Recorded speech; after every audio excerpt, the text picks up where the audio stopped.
They say, what's your name, Lauren? How old are you? 12. How much are you? Usually the equivalent under $3 American. I go back to their hotel rooms. I sleep with them, get a little food in my stomach, and the process repeats itself every single day of her life. A young girl with such energy to sit my ass down and stand up for herself and her education is being exploited in the worst, most horrific and sadistic ways every single night because she doesn't want to deal with the nastiness of a smelly train platform. But thankfully, the young people in this room don't see a need and become apathetic like I used to. They don't see a need, you don't see a need, and become angry and vitriolic and complain and whine about a system that causes that nonsense to happen. Instead, this is a room full of change-making solution young people that know that there are organizations like One Laptop for Child. Allie, do you mind handing me that cool little laptop that's screaming my name back there? You know that you can work and, importantly, collaborate with organizations like One Laptop for Child. If you don't know about this, I'm sure everyone in this room does. This is a cool little laptop that allows young girls and boys all around the developing world to connect and collaborate and harness the power of technology to build a better life for themselves and get off the street and into a classroom and become teachers and become sustainable, active members of their community. There's an organization, you can pass that around. There's an organization called the Play Power Foundation. Any social entrepreneurs in here that are interested in the power of technology, contact my man, Derek Lomas. He's 27 years old, computer science guy. He said, how can I use technology, my thing, to make a difference? He's distributing these fun and interactive learning games across the developing world. There's a social entrepreneur in India that said, how can we deal with the fact that we have so many damn holes in our walls? Empty holes that serve no purpose. Let's put an internet screen to allow the poorest of the poor all around the streets of India to tap into internet connectivity and collaborate and connect with everyone in here through a hole in the wall. Even big companies you should reach out to. Big companies like Hewlett-Packard that have iVillage projects all across the developing world that serve as technological hubs. Intel, another company you should reach out to if you're interested in technology. They created something called a Classmate PC that serves basically the same purpose as One Laptop per Child. We're going to talk about the practicalities of connecting and collaborating with all these organizations and companies, because there are thousands of them that can serve as jet fuel behind what you do and your passions every single day. And so many of our friends here at Cornell, a university that I love so much, are anxious as hell about what they need to do with their career, right? We're in a deep economic recession, and a lot of people are choosing a path of no impact, particularly in this climate.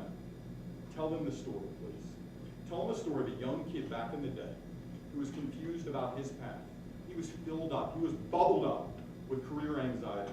And he had the opportunity to stand in front of the man who invented the light bulb, Thomas Edison, and ask Edison 2 questions just to get some clarity. He said, Edison, number one, I gotta know, how do you thrive? How do you thrive? And I love that word because thriving, as you know, isn't just about financial security. It's not just about being a good member of your community or a leader or a friend or a good dad or mom or sister or brother. Thriving encompasses the whole deal. How do you thrive? And number 2, Edison, why the light bulb? And Edison said an answer. Edison gave that young man an answer. I want you to shout from the rooftops every day as you're trying to convince more students here to connect with you. He said, young man, get a pen, write this down, because this should guide the next 2 decades of your life. Open up your eyes right now. Find out what the world needs, and then proceed to invent. Open up your eyes and see the billion people living under $1 a day. Open up your eyes and see the 67 million kids that live under cardboard boxes on a street instead of raising their hand and interrupting a teacher in the classroom. Open up your eyes and see the 20,000 kids who die of 4 things: TB, AIDS, malaria, and conditions related to not having a clean glass of water. We know, we feel, the billion people who lack that access to clean water, the billion who go to bed hungry every single night. The 2 billion people that live in a fractured state of energy poverty, without light or heat or transportation or refrigeration. And we know and we need to communicate loudly to other Cornellians that it's not just a human thing, social entrepreneurship. It's a sustainability thing. It's an environmental thing because it's all connected.